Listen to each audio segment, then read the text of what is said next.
Alright guys, what's up? I'm here to do Fairy Tail Chapter 367 review.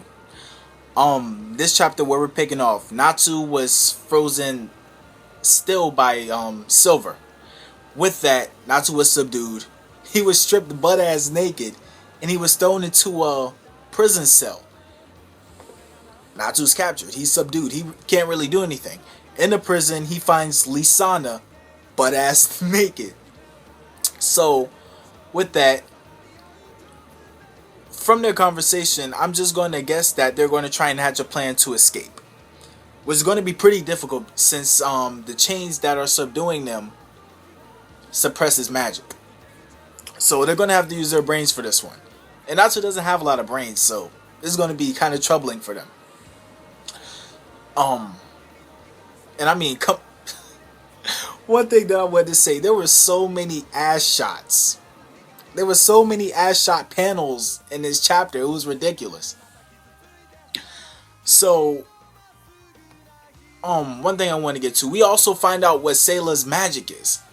That's one thing I wanted to know for a very long time. It might not be important for y'all, but I really want to know what it was. And it's called macro. I'm not really sure, but there was a translation note that says it actually means order, which makes a lot of sense because one of the counselors who was found dead came back up and smashed Elfman and Lisanna's communication lacrima. So it appears that Sayla's ability even applies in death, and that's crazy. But I mean, then again, it makes a lot of sense. Since she's a demon and stuff. So with that, we go back to the fight with Jalal and Arashi and Sace.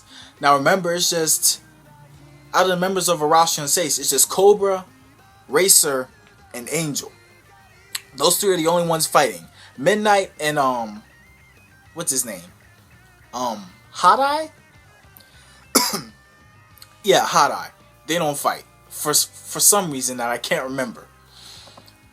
So anyway, within this fight, the members of Arashi and Sace, they're just saying we've never really been free. We've been in prison inside the Tower of Heaven, and then when we thought we were free, we were still imprisoned by Brain.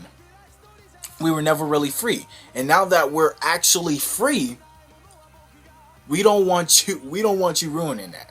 Basically that's their point. And that's basically why they're fighting Jalal right now.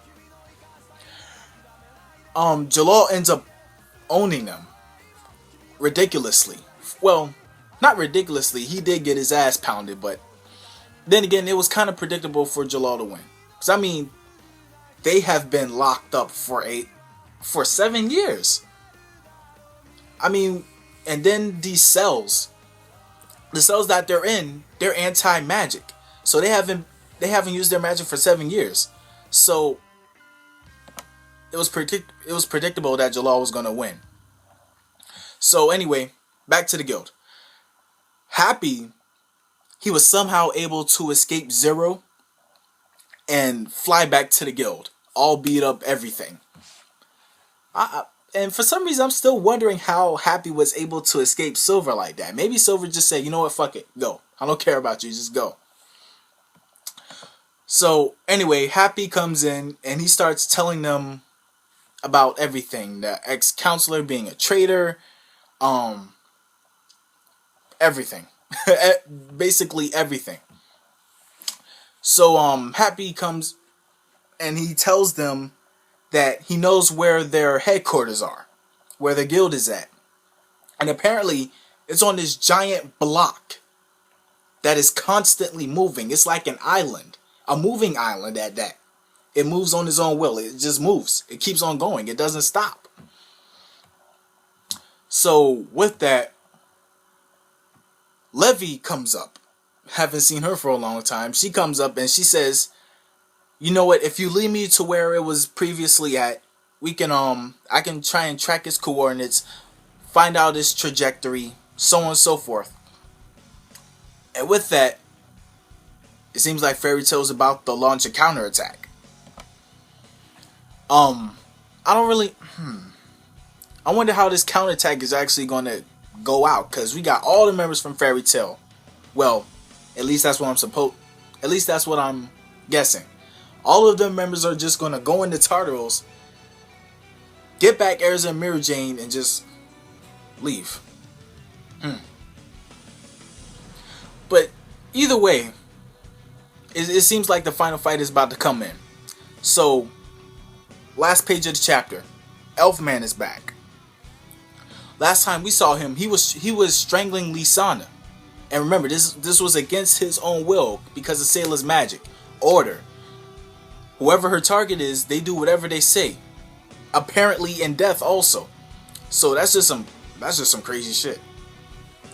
And on the last panel, you just look at Elfman's face and you can see it's just painted with despair. His eyes look dead.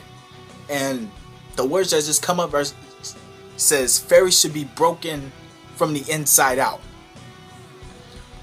So when I looked at him, I thought Sayla was just gonna order him to go beast mode and then just start destroying the guild and everything.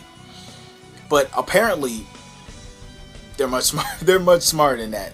And I would expect something like this from Sayla. I really love her. I love her character.